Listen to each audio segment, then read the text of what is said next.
Mga kababayan, may bagong kabanata na naman sa Kamara. Nagbitiw raw si Martin Romualdez bilang speaker pero hindi tayo dapat magpapaloko.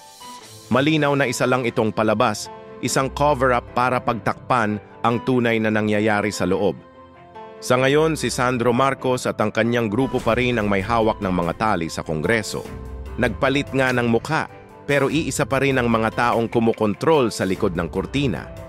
Kung talagang seryoso tayo sa paglaban sa korupsyon, hindi drama ang kailangan natin.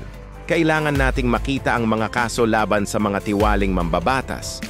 Tama ang sinabi ni Congressman Paulo Duterte, dapat ilabas ang katotohanan tungkol sa mga ghost projects at ibalik ang pera ng taumbayan.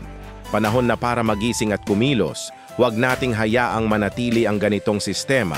Kung gusto ninyong manatiling updated sa mga ganitong usapin, isubscribe ang ating channel at ishare ang video na ito. Maraming salamat sa inyong pakikinig.